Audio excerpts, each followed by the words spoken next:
Well, welcome to the panel discussion and conversation on the award-winning and groundbreaking documentary, Crip Camp, A Disability Revolution. If you haven't seen this film yet, that's okay. You can still be part of the conversation, I guarantee it. But I'm sure that you will want to watch it after the discussion and conversation. So you can view it for free on YouTube, or you can stream it on Netflix.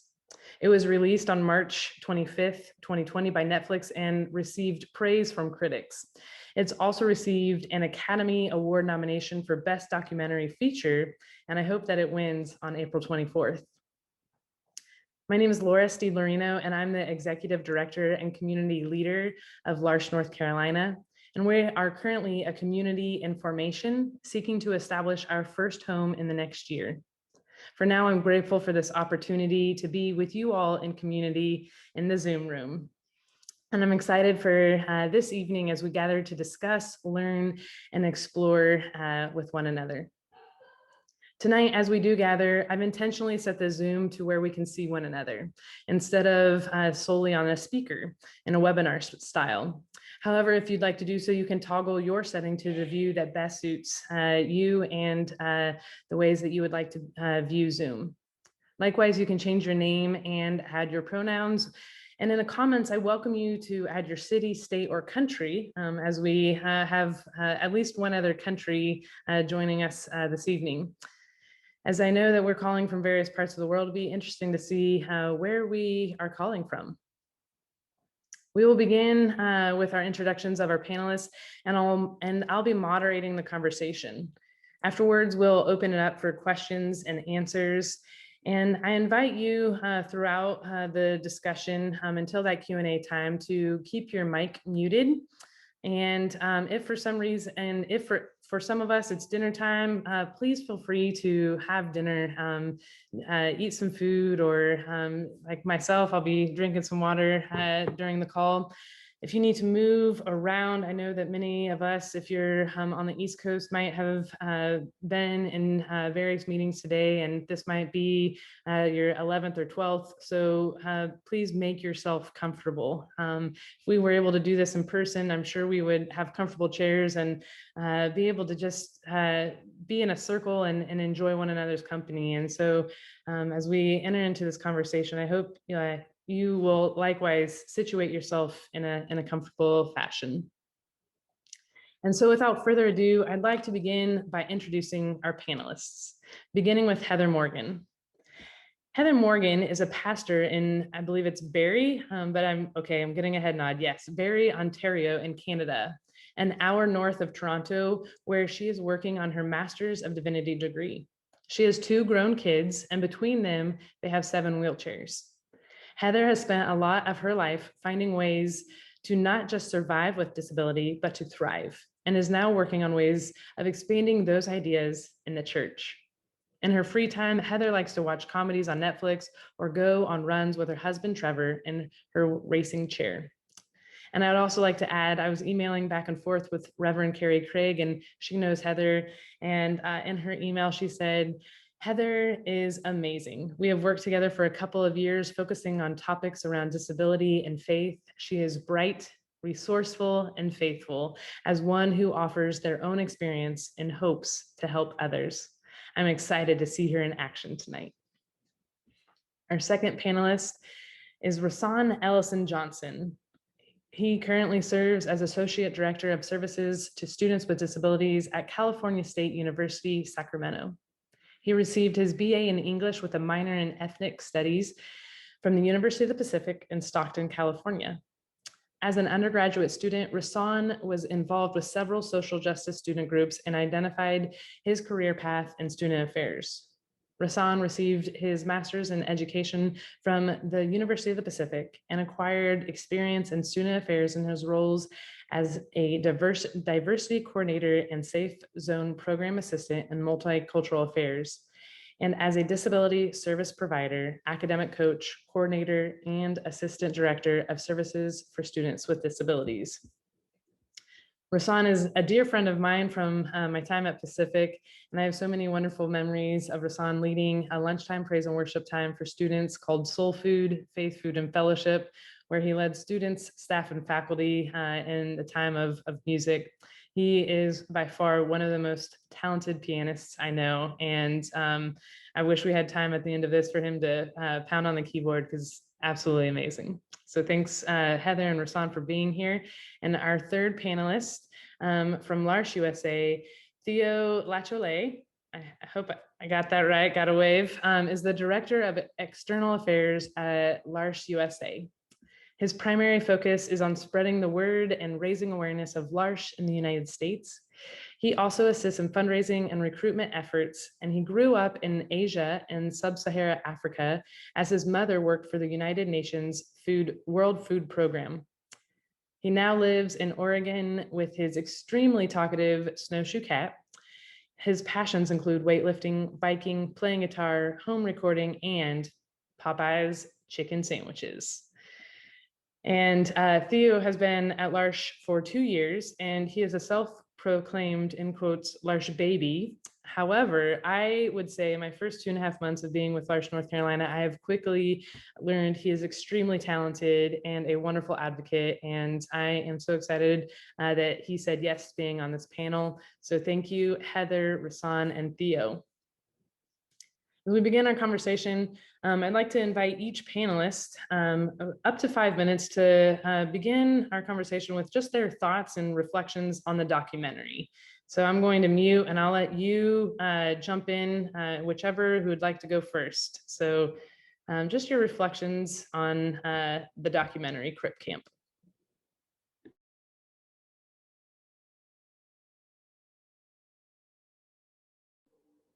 And then there's always the question, who will start first? I guess it's me. So I watched it again last night for the third time, and still cried my eyes out a couple of times during it. It is a powerful, powerful film. And I think that's for a lot of reasons that we'll probably get into as we go along. But it's around issues of community and history and connection to who we are as folks with disabilities and where we've come from, and also where we might go next.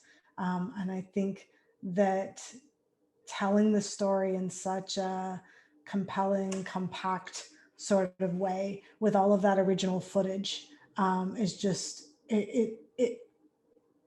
it's pretty amazing.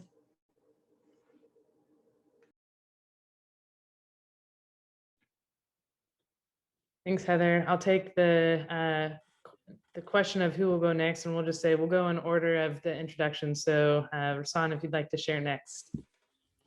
Sure. So I watched it for the second time today. Our staff, so my director and I, when this movie came out last year, decided that since our staff was working from home, we would utilize this opportunity to have this as a staff meeting. So we actually watched, we devoted two 2-hour staff meetings to this movie, one to watch it together, and then one to the second meeting to have the discussion about it. We just wanted to really, as we bring individuals on, so even with new staff, help them understand a little bit more about the disability community, what it means to be disabled or a person with disability. I think that Crip Camp speaks a lot about identity, and I think that's very important. Working with students who are college students, I don't say traditional students anymore, because at college we have students that are across a broad diversity of ages, and so I don't know that I even like the term traditional age student anymore. But working at a college with students and students who have disabilities or disabled students, identity is something that we're often trying to help students form, and so and become comfortable with who they are. And so I think Crip Camp, for me, really made me confront some things that I thought I knew about identity, some things that even I had as a professional taught it often, about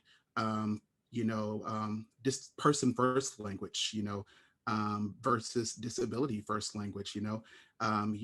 There was a lot of there's a lot of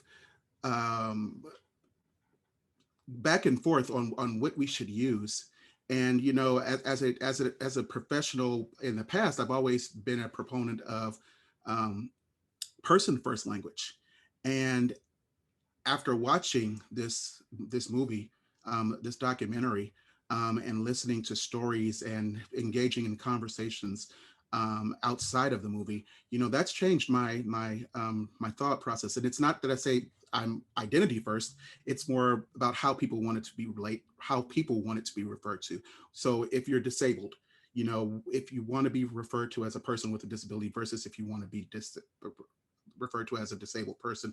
I think that was pretty evident in the movie because we saw both, that language is powerful, and we saw individuals referring to themselves in both aspects, in both, you know, whether it was disability first or person first language. I also think it really demonstrated the isolation that marginalized individuals or marginalized communities face, you know, isolation, whether it be social, physical, structural isolation, and how there was as a need, first of all, to address the powers that that formulate and that foster this isolation, as well as to address the needs for having specific identity centers, such as the camp. You know, that became that came into fruition because of a need. And so I think that was really very evident in there. And then I also, I think that Crip Camp thwarts the medical model of disability, someone needing to be fixed, you know, someone needing to be healed. And I think that, and even from a theological standpoint, we have that taught to us from early on, you know, and well, in my perspective, you know, as from a Christian perspective, we have that overarchingly taught to us all from day one, you know, whether it's, you know, you have to, so you need to be saved from this, you know, you've got to be, you know, if you don't conform to heteronormativity or ableistic values or socioeconomic expectation of pulling oneself up by their bootstraps, you know, then, you know, you're kind of ostracized and you need to be fixed. And, you know, I think that Crip Camp totally dismantles that narrative. And I think it also makes us realize the full humanity of disabled individuals, you know, as a person that has or desires some of the same experience that all of us desire, whether that be love, whether that be sexual affection, whether that be full inclusion of in the workplace, in schools, whatever the case may be. So those are just some of the things that I actually took from it. Thanks so much, Rahsaan. And last but not least, Theo, any thoughts or reflections that you'd like to share? Good afternoon and good evening, everyone. Yeah, what a great movie, right? Yeah, I watched it again last night and took several pages of notes. I hope to be a little more coherent here. The first thing that I noticed when I watched it again was just how good all the music is. There's just so much good music and how it's placed so well. It upsets me a little bit though, because one of my favorite hidden songs that I thought was a secret, the song Like a Ship, is featured prominently throughout it. And so I kind of feel like they gave my secret away. Yeah, I mean, there's a lot that we'll get into. Just let me preface by saying this is all my personal opinion. I'm not representing L'Arche as an institution. And so I may go a little bit further with some of my analysis than I would in my professional role. The first thing that I really like about this movie is it offers a place of encounter with people with disabilities on a very human term, right? Very human terms. You see them as fathers, brothers, friends, you see them as children, you see them as older people. So it offers this really easy way to connect with their humanity. The other thing that I really was struck by in thinking about is how much we live in a post-ADA world without even kind of realizing it. How, you know, here in Portland, we have a vibrant public transit, and it's all wheelchair accessible. The buses are wheelchair accessible. The trains are wheelchair accessible. We have curb cuts everywhere. And I took that for granted. And just seeing the footage of, like, at the beginning of the movie where they're just, you know, helping people get down from the bus just by carrying them, brought that home and just made me think that like none of those things are by accident, right? People had to struggle, tooth and nail for all of that improvements, and something that I really take for granted. And then also there's a moment where they say in the movie that, it was the world around them that wasn't accessible, right? And I think that brought home this idea that disability is socially constructed.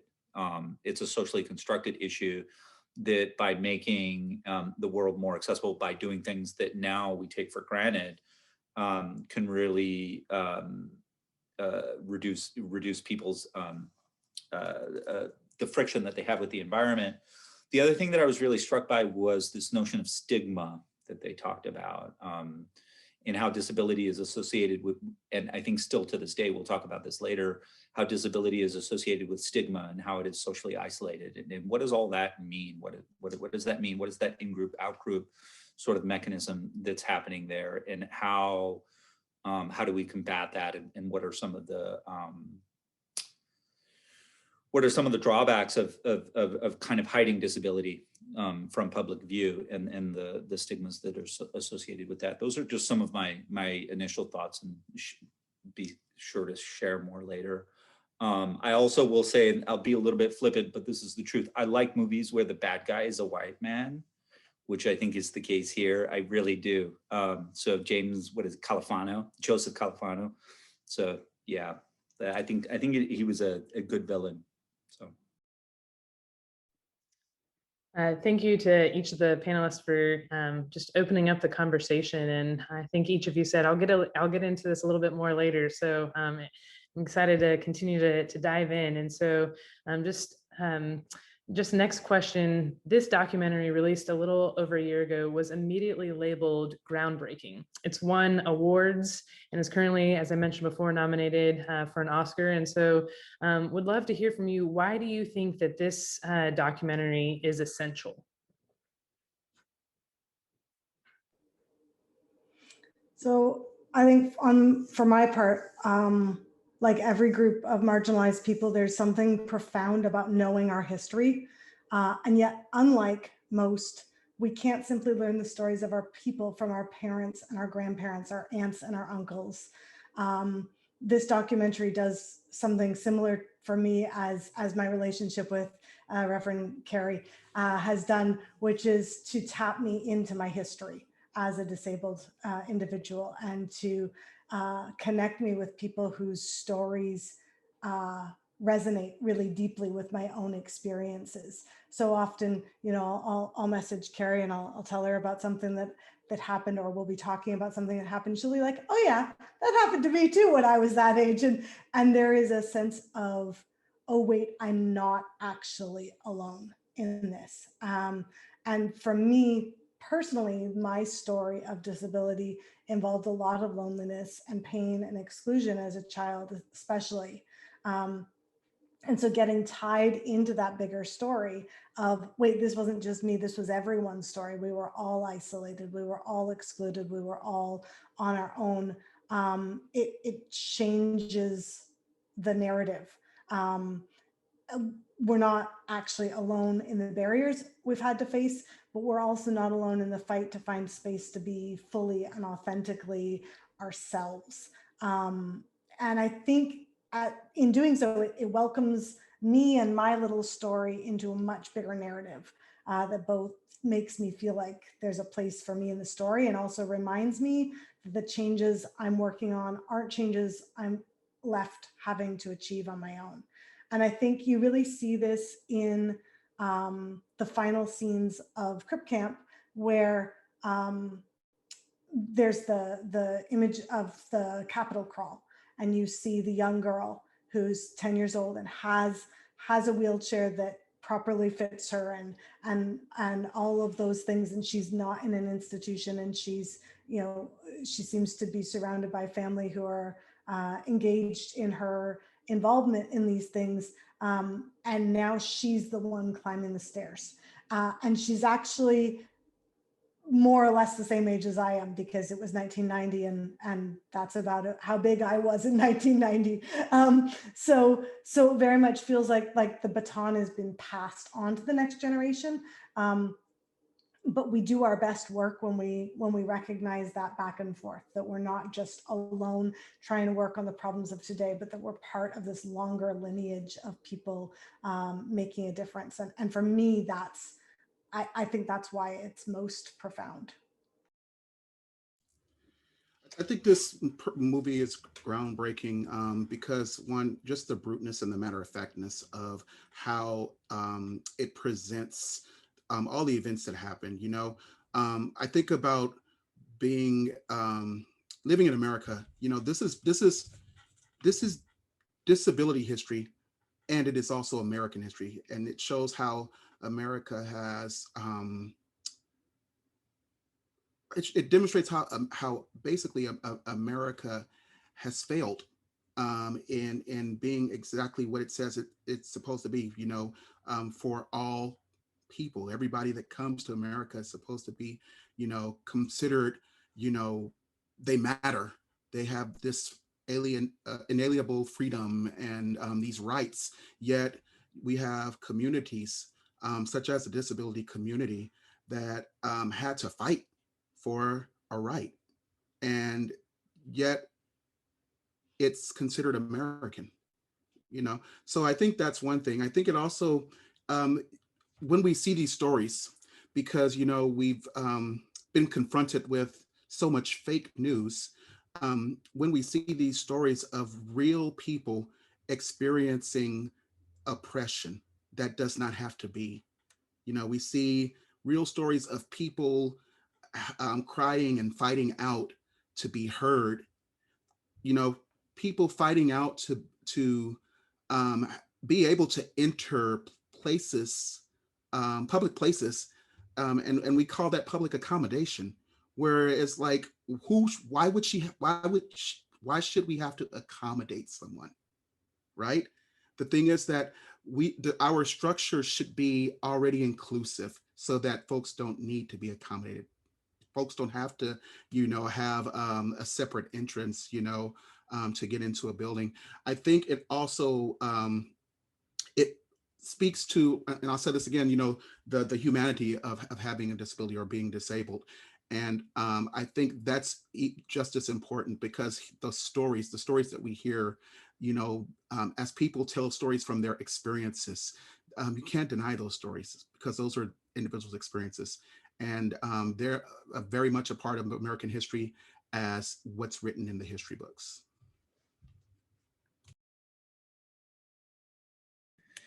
Yeah, I mean, I love what Rahsaan and Heather just said, especially what Heather was talking about history and the passing along of history. And that's the one piece where I feel like this movie is really groundbreaking in that it's an untold piece of history, right? And or an underappreciated piece of history. You know, and I also was struck by how much sort of talk there was between sort of civil rights activity and the disability rights movement at the time. I mean, I'm thinking about, first of all, like the hippies that ran the Crip Camp, and I'm also wondering, like, how did that all start? I'm thinking about some of the tactics they used were, you know, taken right out of the left's playbook, sit-ins, that kind of stuff. And I was especially struck by the Black Panthers providing food for them when they were sitting in, right? Something that I know also happened at the Capitol Crawl, where they provided food and also daycare. And so, you know, when I was younger, I thought that disability rights was sort of at the leading edge of civil rights, but I realize now that I'm a little more educated, a little more steeped into the culture, that it's been sort of step in step the whole time. So I found all that really interesting and groundbreaking.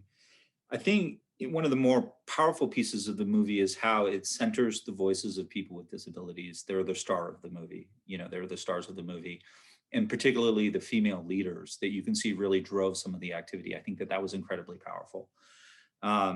It also depicted people with disabilities as full human beings, which I think is groundbreaking, including their sexuality and their development of their sexuality. All too often in popular culture, people with disabilities are portrayed usually, I think, one of two ways. One, it's either some kind of like incredible ordeal that needs to be overcome, right? So it's a story of sort of overcoming, or it's a story of some sort of superpower. So this person is blind and they're able to hear really, really well. Neither of those tropes were active here. We're dealing with like messy, complicated people with messy, complicated lives. I think that the portrayal of people with disabilities as full human beings, and in particular their sexuality, I found really, this is the first time I think in popular culture we've seen that.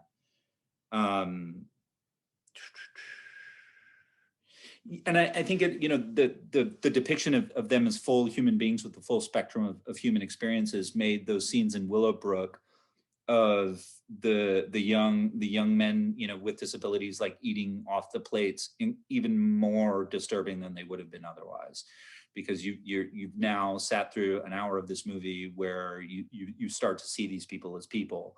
And then it brings home sort of those horrid conditions in even more light. I think that's one of the reasons why it's also really powerful. It's just, and it doesn't shy away. Some of that footage is just brutal footage. Yeah, I think that's everything for now. Y'all hit on such good topics to continue to explore. And the next question that I have, Crip Camp begins in the 1970s and traces the disability rights movement with the 504 sit-ins and the passage of the ADA. I'm curious, what connections do you see with these events and the present challenges and issues facing the disability community? And before I let you answer that, I'm going to repeat the question, but I also want to be honest of this question comes actually from the Disability Visibility Project. So it's not my question, it's their question. And that question again is, what connections do you see with these events and the present challenges and or issues facing the disability community? At one point in the film, I think it was Judith Heumann who said, you can pass a law, but until you change society's attitudes, that law won't mean much. And we have a lot more laws today than existed in 1971. As others have said, you know, most public transit is actually accessible, and we've got curb cuts, and we've got some of those things. But the stories I keep hearing each and every day tell me that although change is coming in society's attitudes, it's not yet there fully. In the one sense, I'm a disabled woman serving as a pastor, working on a master's degree, because I have the ability to live in a fully accessible house with an accessible vehicle and a power wheelchair. And those things allow me to engage well in a society that is full of those curb cuts and the power operated doors and the accommodations that are in my university. I can race in a half marathon, serve on my city's accessibility advisory committee, and sit here with you tonight to offer lived experiences, however boring or interesting they are to you. But I don't think we're there yet, because I hear from individuals and families every day about the ways they continue to face barriers to education and transportation and inclusion in general society and access to needed medical supports and equipment and therapy. I hear stories of families who can no longer see their loved ones and relatives because their family includes someone with a disability, and that person with a disability isn't welcome at anyone else's table, and no accommodations are made in anyone else's home for them to be able to go and visit family members.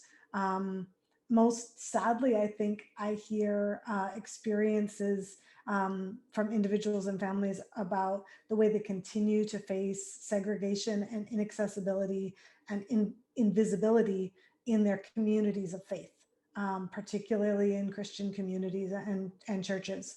I'm working on something for a presentation in a month, and those are the stories that I'm hearing from people. People are like, can I tell you the real story? Like, I know you want to know what churches are doing that's good, but can I tell you the real story? And I'm like, yes, you can tell me the real story. and I'm carving out time and space to sit and listen.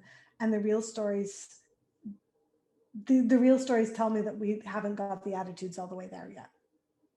So I think there's a lot of work to be done. And I think it means that Crip Camp still needs to be seen and watched and taken in, even though it's 2021, not 1971. So I'll share a couple of experiences with you in answering this question. One, when my mom was still alive, my mom used wheelchair, and so anytime we would go somewhere, before we'd even go, if we're going to go to a restaurant, I always had to call ahead.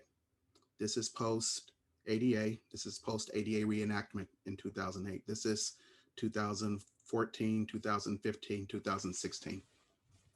And then getting to a place where you've called and asked, or indicated that I need to make sure that I have accessible seating. I need a table where we don't have to go down steps, or anything like that. And arriving at the restaurant, having a reservation, and then the person escorting you to a table that requires the navigation of steps. Okay, so it's still, I know that it's difficult to change structures, physical structures, but I also know that physical structures are not always the problem. The problems are attitudinal problems, and the problems are educational, in ensuring that employees that work at different entities understand what it means when someone says, I need to make sure that we have an accessible seat. I have a person that's going to be using a wheelchair, and making sure that they understand the importance of that information traveling, to each step, so that when you get to that place, you don't have a negative experience and have to wait and wait and wait now, because there are people sitting in spaces that are accessible, and you have to wait now to get an accessible seat at the table. In my profession, as a disability service professional in university setting, as we have transitioned to online, in the education in the wake of the COVID pandemic, we've seen some real challenges. And this has to do with accessibility. It's not always physical accessibility, it can be accessibility of online material, whether or not we have images tagged for individuals who are blind or low vision, whether we have captioned videos for our deaf, hard of hearing students. All of these things came to light. And as individuals, as a person that's been working in this particular field and going out to faculty meetings and trainings and all of those types of events, or spaces where we have these conversations, and we try to talk about universal design for learning principles to ensure that educational materials are produced accessibly the first time, rather than having to need an accommodation to get accessible materials. It's, we're still at that place where, some individuals or some educators are stuck in the past and thinking, from a deficit mindset, I will do it if I have to do it, as opposed to proactively looking at their lesson plan and looking and trying to understand how they can create their curriculum in manners that are accessible to multiple learning styles, multiple needs. And, most universities have spaces called the Centers for Teaching and Learning, where we have instructional designers that, are well-trained in providing guidance. And we still see the barrier, the attitudinal barrier in the academic space, where if I don't have to do it, I'm not going to, because it takes too much time, or I'll have to, rethink the way I've done things in the past. I've always done things this way. Why do I have to change it? So I think we are still looking at those attitudinal barriers. I'm hopeful, and I look in expectation that we have a breath of fresh air, that we're as new faculty come in, we get them before they get stuck in those bad habits, so we take those opportunities to educate those faculty members. And as new faculty come in that are, tenure track, they become role models for our part-time and our full-time non-tenure track and other faculty members, so that we can make those changes and so that we can ensure that these spaces are becoming accessible. And then it's not the need for an accommodation, it's that we are doing the right thing because it's the right thing to do.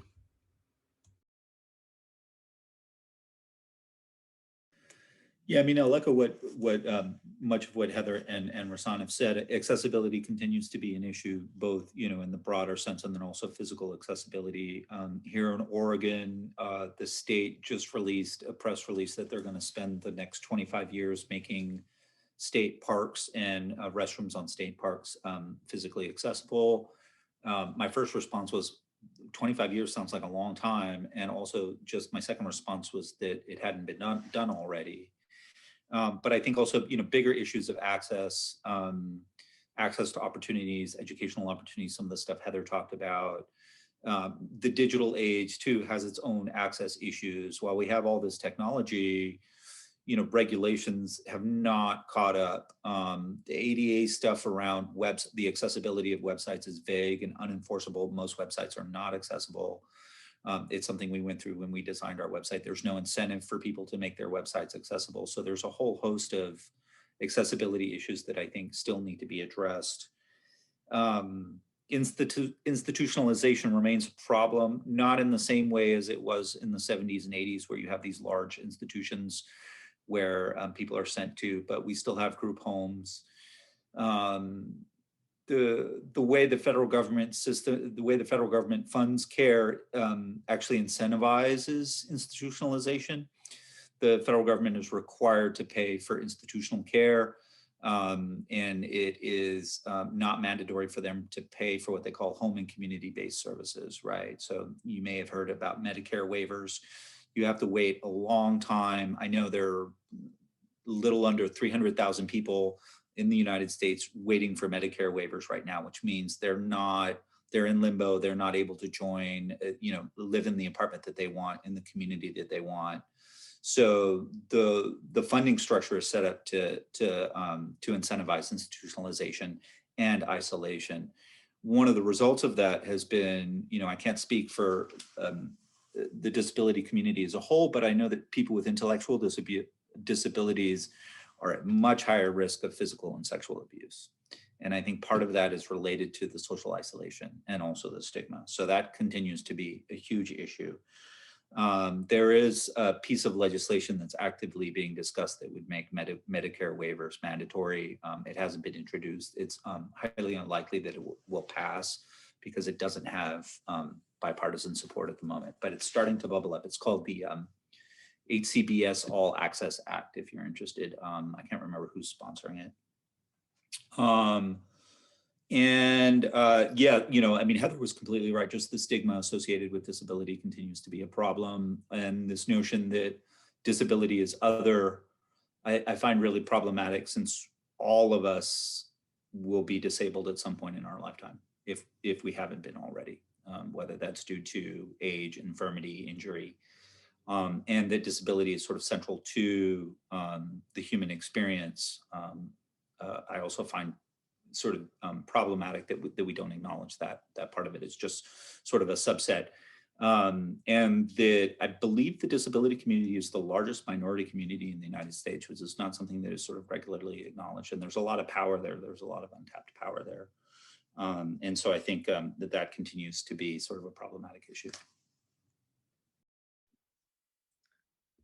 Ooh, wow. Time is moving too quick in this conversation. I'm gonna continue on the topic of the challenges and issues faced, and ask you as the panelists, from a faith perspective, where and how do you find intersections of advocacy, work, and beliefs? So you've each named numerous ways where there are challenges and issues that continue. And so how does faith interact with the work to create change? So in my Christian setting, there is an idea of the body of Christ, and the idea of the church being the body of Christ, and that being lived out with all of our bodies. So to paraphrase the Apostle Paul, I don't think the able-bodied mouth can say to the disabled hip, I don't need you, any more than the able-bodied hand can say to the disabled mind, I'd be better off without you, thanks. I think instead that for the church to actually be the body of Christ will require all of us to show up in our embodied, abled, and disabled bodies and minds to become the single, fully integrated body of Christ. But for me, those aren't simply ideas that happen in my head. I'm not sure whether we can truly say we believe anything until we see it lived out in our actions. And so for me, those beliefs have compelled me to begin the process of ordination, to go back to school, to study disability theology. They've also formed and shaped my advocacy work. But some of that is like intentional advocacy work, and some of that is just me living life becomes advocacy work. So when I wheel into a room to preach and they look at their stage that doesn't have a ramp, all of a sudden they're forced to figure out what accessibility is going to look like. For those of you who don't know, the churches in America managed to get themselves off the list of people who had to adhere to the ADA requirements for accessibility. And there continues to be a fight around that. Our condition here in Canada is a little bit different, but I still face that issue in a lot of churches that I go into. When I show up for class, and it's a week when I'm using an assistive communication device because the muscles in my mouth and throat aren't working right that day, my professors and my colleagues are confronted with what it means to learn with and from those with disabilities, and the fact that now we need to go a little bit slower if Heather's going to have a chance to communicate something in the class. But I guess for me, the question is less about where there are intersections and more about the fact that there is no option for me but to live fully in the intersections of faith and advocacy, because what I believe forms who I am and forms how I live, and leaves me no other option but to show up as myself.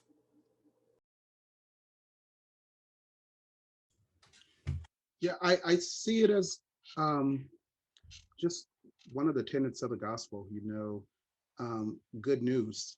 And good news is relative to who it is that you're giving the news to. So I think it's important as a Christian and as a person, involved in my own church, that we raise awareness of our programming, or when we're having something, whether it's a class, whether it's a picnic, whether it's our Sunday morning service, whether it's a guest speaker, that we really take the opportunity to change our thinking, and instead look at how we make our spaces, whether it's a physical space, whether it's an emotional space, whether it's a spiritual space, how we make that more accessible for everyone that comes in. I do know that, like I said, sometimes there are older buildings that you can't do anything, where you can't maybe do something to the structure, but but guess what? There could be an alternative that you can do. There are temporary ramps that you can bring in. I know that that's what we did in our building, to ensure that anyone could get up onto the pulpit, and we did not just put it up when we had a guest coming that we knew was going to need it. We kept it up because you never know when someone's going to come. You never know when you're going to invite someone up to the pulpit, whether it's to introduce them or something like that. And so it's about just changing how you think, looking at where you are, and really thinking, how would Jesus handle this? I know, since we're saying this from a Christian or a theological framework, we all, one thing, regardless of what our religion is, we can all say that we're created, or we're here, and that we all should have a sense of belonging. And when you have spaces that don't welcome in or don't accommodate all for that sense of belonging, how can we all say that we're all created equal, and we're treating each other like we're all created equal, like we're beautiful, wonderful creations? So I think in being a beautiful, wonderful creation myself, I should want to expand that to each and every other person that I come in contact with, or who comes in contact with, who comes into our particular sanctuary.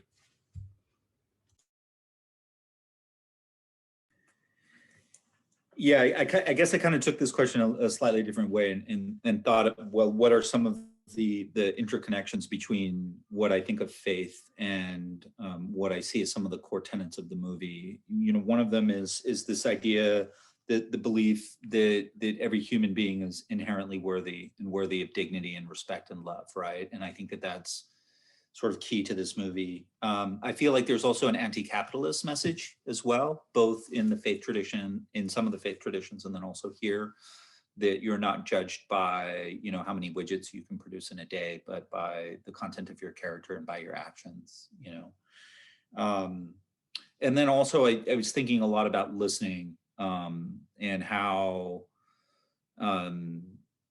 like, what is a prophet in the Bible? A prophet is just someone who listens, right? He listens in a different way. And I was thinking about, I don't know if this will make sense. I'll try and share a short story.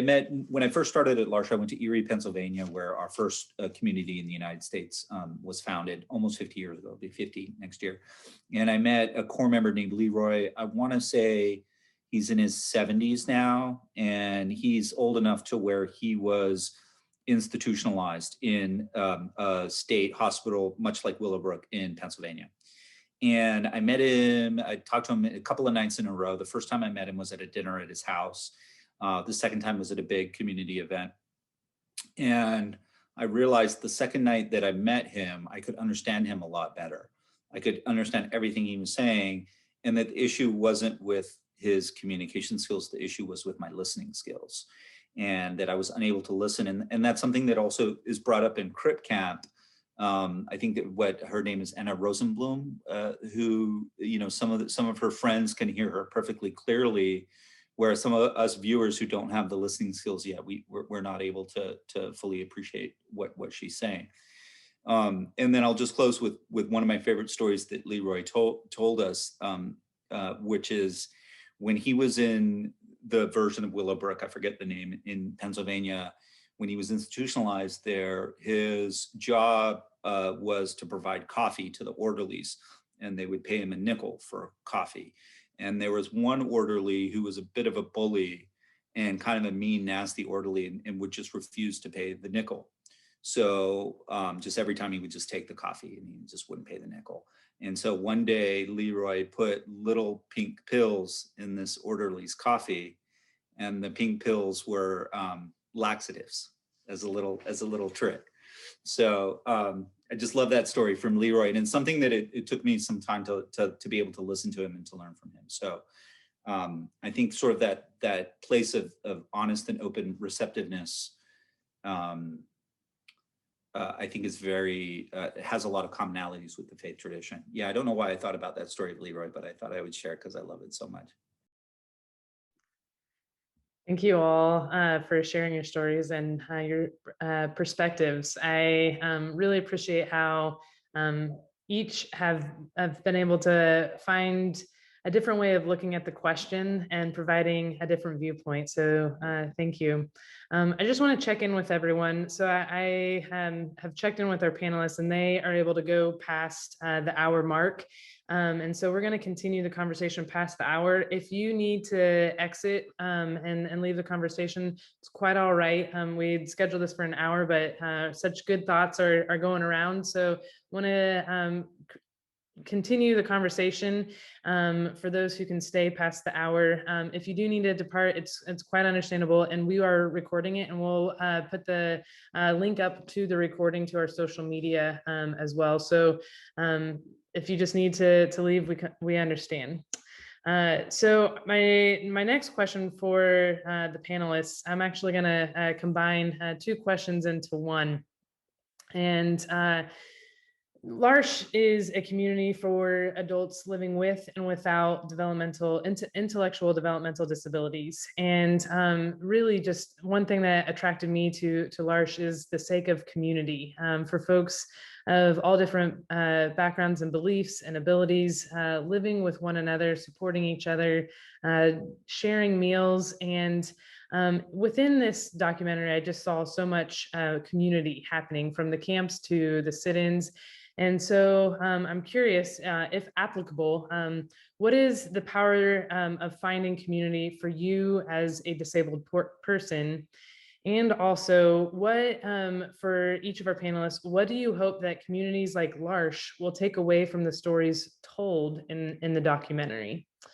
And so just really opening up the conversation about community and what that means. So for me, the word that Rahsaan used earlier, belonging, is key to community. That's everything. It's what removes barriers of isolation and loneliness, but it also introduces possibilities and provides support and encouragement and gives space for us to see ourselves more accurately and challenges us to become more fully who we were meant to be. There's a attachment theorist named Dr. Karen Purvis, whose work I love. She passed away a few years ago, but she talks about the way that being seen, having our stories heard, being known, having our stories believed, and being treated like we're precious, having our stories valued, creates the secure attachments that all humans desperately require to thrive and become the best versions of themselves possible. And we see those words in Crip Camp, especially as they're reflecting on the experience of being at the 504 sit-in. A couple of people being interviewed talk about the impact of hearing each other's stories and saying to each other, I believe you, and talking about, you know, being willing to see and acknowledge each other's truths. And because of that, when this new community told them that they had value, they were actually able to internalize that. And I think that people can get confused and think that community is just about not being lonely. But in reality, I think it's this secure attachment that allows us to heal and grow and thrive. And that's really how you know that you've reached community, is when you have that place of belonging. Crip Camp also, though, demonstrates this idea of agency and empowerment. A lot of the folks who arrived at Camp Jened the first time had spent their whole lives being told all the things they couldn't do, right? And all the places they couldn't go and all the reasons they weren't allowed to try things. And I so resonated with that conversation around the table on the front porch of the camp cabin about that. It really hit home. But the time at the camp did two things. It formed this community of belonging where they felt seen and safe and known and precious, but it also gave them a taste of empowerment and agency.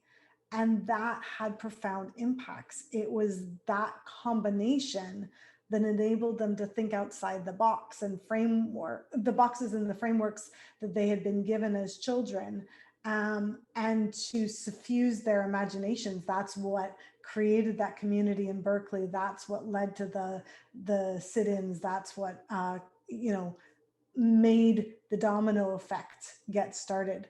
And so I wondered, how those stories might offer new imagination to communities like L'Arche. I've been very privileged to spend 8 months volunteering once a week at a L'Arche home several years ago. And I love the work that it does. But as you envision a new community space, how could this infuse that vision?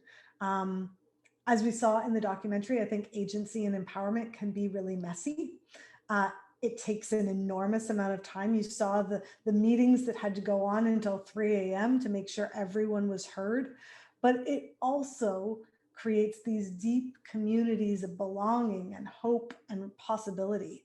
So even though it's hard, I think it's a question that really needs to be asked. How do we offer deeper agency, even for folks with profound intellectual disabilities? How do we allow for and encourage increased empowerment? In what ways can people make decisions about their lives and their spaces, their schedules, their clothing? And how can our belief that we each have something profound to offer the world be lived out in greater and greater measure together in communities of engagement? Those would be my. Yes, I agree exactly, and I want to add, I think it's the little subtleties that allow for finding community. I know in my own experiences. So I'm not sure if Laura's ever noticed this, but if you've ever seen me with any type of material that's printed, I don't know if you've noticed the font sizes that usually when whether I was giving a message in soul food, or whether I had lyrics in front of me that I was singing, but if you notice the font sizes, they are large and they're bold, and there's a reason for that.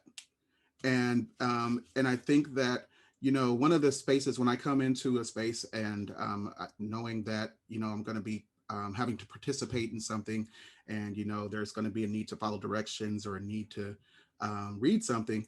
The first thing I'm looking for is, one, can I change the settings for high contrast so that the background is dark and the foreground is the letters are white, because that helps me out tremendously. And then secondly, can I adjust the font size? And so for me, when I get into a space like that, whether I feel like I'm within a community or not, a lot of times hinges on how accessible printed materials are from me, because I will start to feel self-conscious if the material's too small and I'm trying to squint down and it's not that I don't have contact lenses. It's just that I have a visual condition, and even with the contact lenses I wear, it makes reading and it makes numbers and things like that difficult. So I think there are subtle things that we can do to ensure that people feel a part of the community, like they're part of community, and it's and the first thing is just reaching out and understanding and talking to people to find out what accessibility is, what are some common barriers, and understanding those barriers and understanding how to address those barriers, so that as we create spaces where we're asking people to come together, we are able to create a space where they feel valued and where they feel like they can fully participate. And so I think creating spaces where people can fully participate is key in helping them to feel part of community.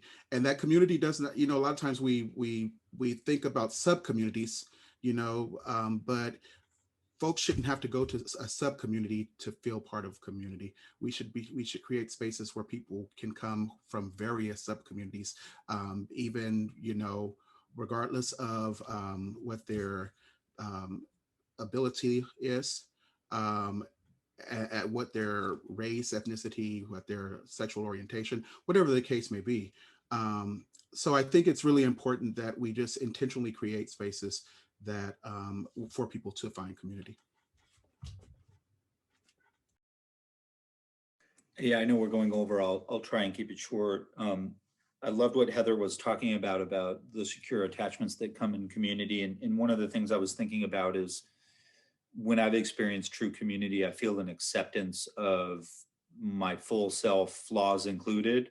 So people who know me well know I can get grumpy, and they just sort of accept that about me. There's sort of an acceptance of a brokenness. And I don't mean like a physical brokenness. I just mean sort of how we're all just sort of shattered people on some level. The one thing I was also struck by is the power in Crip Camp of the mass of people just coming together. That just by associating and having sort of a critical mass of people with disabilities, it changed the situation. They were no longer like, you know, a one person out of 10. It was, you know, so it indicates to me that to create a fully inclusive place, you need that critical mass of diversity to happen, right? You don't want just that one representative. And you know, when it comes to L'Arche, you know, L'Arche was founded by Catholics in France in the 1960s, and so it's a predominantly white organization. And while to this day, and while we do really well in terms of diversity of age, sexual orientation, disability status, gender, racial diversity continues to be a challenge for us. And so there's a need for us to reach a sort of critical mass of diversity. And there, you know, people of color, when they join L'Arche, sometimes it can be a real struggle for them. And so I just wanted to, you know, sort of acknowledge the good with the bad, and also acknowledge some of the brokenness in L'Arche itself.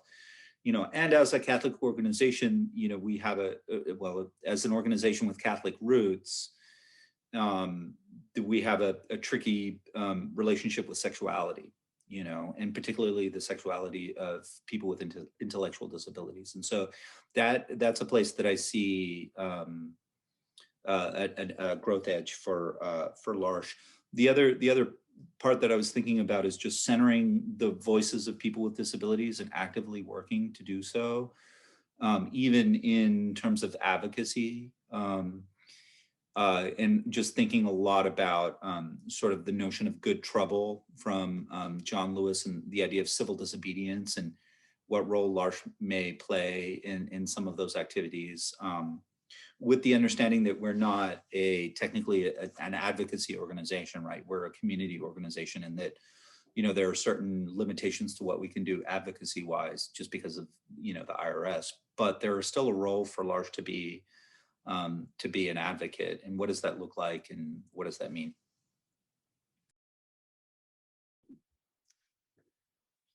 Oh, lots of good things to continue to think about and just ponder over the next day, week, months, and beyond.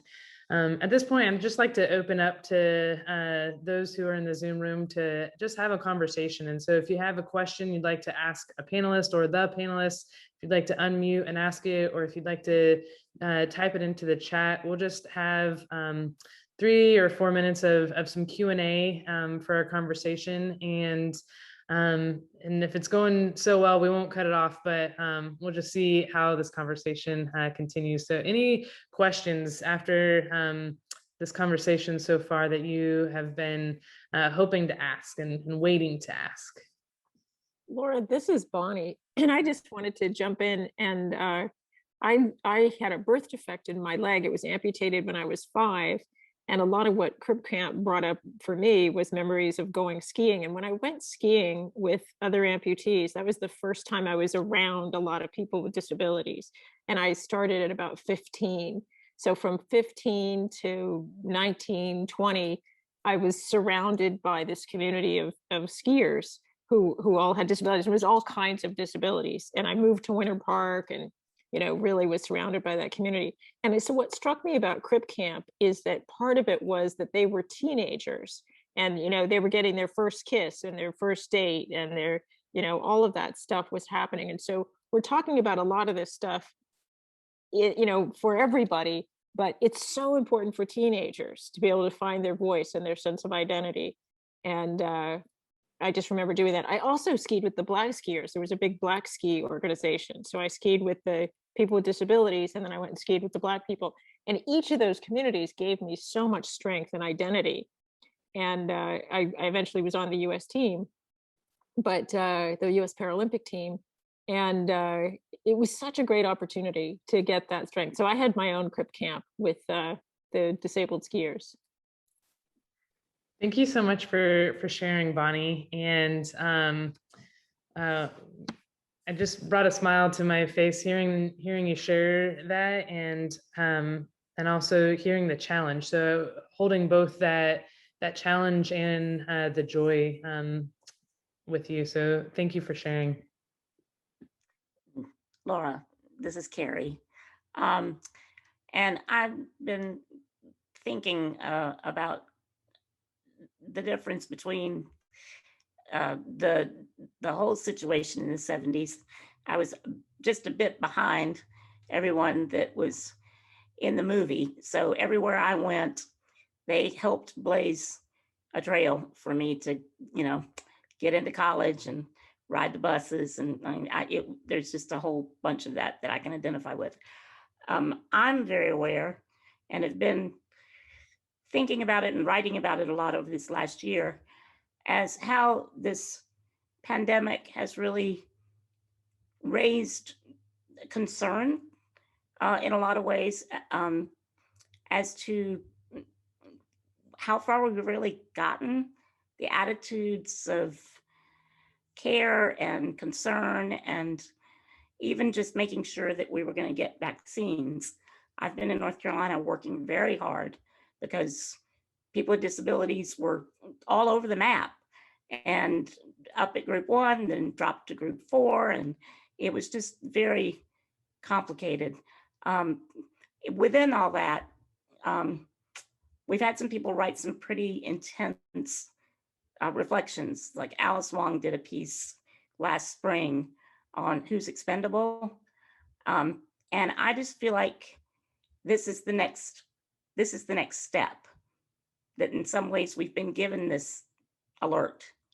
And I'm just interested to hear if anyone else has any thoughts about that.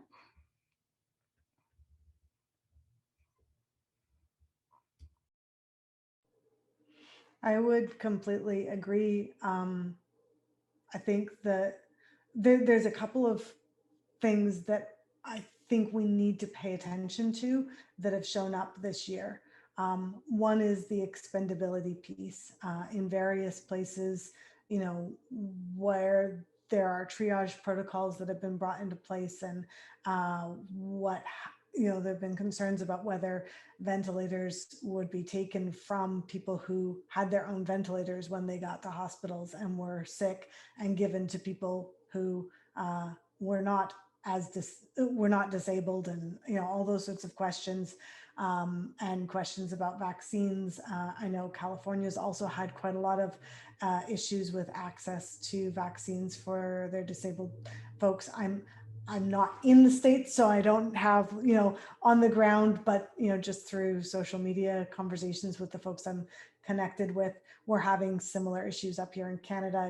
What order are people being covered for vaccines, and what are the triage protocols for folks with disabilities? But I think the quieter concern that I notice is that we haven't really noticed very well how many people have died. We haven't valued life lost in the same way that, say, what was happening during the Second World War or during the Vietnam War. But even bigger than that, we have not noticed the amount of disability that has been created by COVID. People do not want to talk about it. People do not want to think about it. There is this real fear of even letting our minds go there. But I saw in the Lancet journal last week, 1 in 3 people who have COVID, not 1 in 3 who have an ICU admission with COVID, but 1 in 3 with COVID will within 6 months have either a psychological or a neurological condition newly diagnosed. and we are not talking about or thinking about the morbidity rates. And that I think, it is a problem in and of itself, but it is also indicative of a bigger problem. We do not want to think about disability. We do not want to think about our own capacity to become disabled. And we do not want to think about the implications of that. And I think if we are paying attention, we will notice this and we will start to change the way that we're having these conversations. Because otherwise I think we're in trouble. I think we're going to continue to build inaccessible houses. We're going to continue to assume that accessibility is an extra we can cross off the budget list when the budget gets too expensive. We're going to continue to debate whether Medicaid should, cover community living. We're going to continue to have these debates as if it's somebody else, as if it's over there, as if it's separated from us. And until we really get that our bodies are fragile and frail, and we are at risk of disability at any moment of our days, that we won't be able to care well for anyone.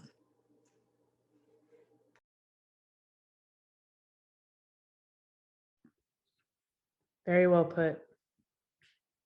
I have now started following Judy Heumann, who's in the documentary on social media, and have recently listened to her audio or her book on Audible. So listening to her book, and on one of her interviews on social media, I forget who was interviewing her, they had said, well, as a non-disabled person, and she interrupted and said, I would call you temporarily abled. And I think it was such an important interruption to, and I don't know if it was Jimmy Fallon, or I'll have to go back and look to see who she was talking to, but a wide audience to share with that person, and then millions of viewers to say, check in with yourself, because you have a temporarily abled body at any point in time, as I think Rahsaan has mentioned, and it's come up in this conversation, and to just be aware of that and how that comes into play as you enter this world and enter conversations, I think.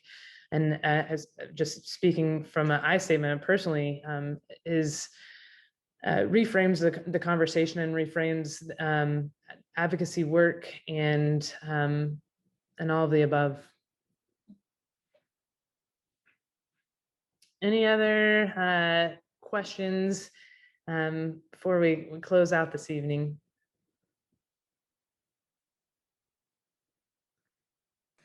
I know I've talked a lot today, but if I could just add 2 cents to this, Yes. this point about COVID. COVID has exposed all the fault lines in our society. Everything has just been brought to the fore. And someone described it to me as like one of those radioactive pills that makes its way through your circulation, and then they take a CAT scan and they can see all your veins and arteries. And that's what COVID has done to our society, whether it's racial disparities in healthcare, whether it's gender disparities and how working mothers have really been hit hard. For this conversation, it has really highlighted 2 things. One, the state-by-state response to the pandemic and how there was a lack of a coordinated federal response. How Carrie talked about this, how each state had their own guidelines for who was going to get a vaccine, how it was changing constantly. That was my life about 3 months ago, was guiding communities through that patchwork and how to advocate for vaccines. And then particularly, the medical discrimination, right? Both systemic, how it's written into policies and procedures, and psychological, how the medical profession is just, rife with medical discrimination. I think, COVID has really exposed, both of those things. Thank you for your final thoughts, and truly just a huge thank you to each of our panelists, to Heather, to Rahsaan, to Theo. Thank you for leading us in this conversation, for sharing your thoughts, your wisdom, your experience. I've been taking notes of things that I want to just follow up on for myself. And so I feel very selfish in co-planning this event because I just have taken so much away from it already. I want to share my screen really quick. If you want to continue the conversation or get involved with L'Arche, I'm going to put up our information. So this is our website, our email, our Facebook, and our Instagram. Would love to continue the conversation with you and to just be in this work together. And so if the shoe fits, you can take down that information and be in touch. And then after that, I'm going to share my screen again of an upcoming event. On May 4th, L'Arche, North Carolina is going to gather with a couple other communities, L'Arche Frederick and L'Arche Long Island. We're going to have a Zoom community karaoke night.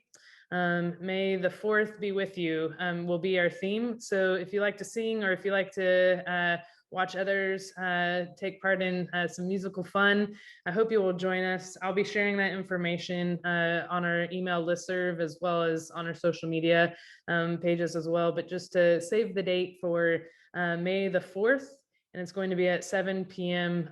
Eastern time. And then we'll also have another karaoke night in June 24th. And that is going to be beach theme or summer theme. So just some fun times to get together. And we look forward to being back in the Zoom room with you for that and other events coming up.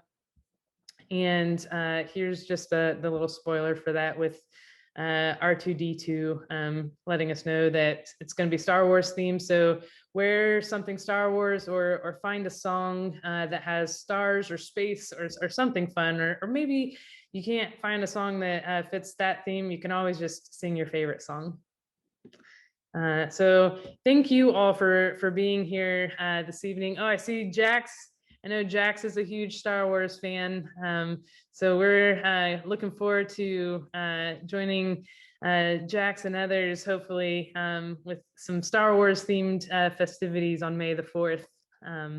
But thank you all for joining us this evening, to Francis and Heather, Shayna, Carrie, to Bonnie St. John, Stephanie, all of y'all who had to sign off early, and all those who will be watching the recorded clip later. Thank you for being part of this conversation, and hope to see you again in a Zoom room, and hopefully beyond that, hopefully in the future to see you in person beyond the screen. So thank you all, and have a wonderful evening and a wonderful night.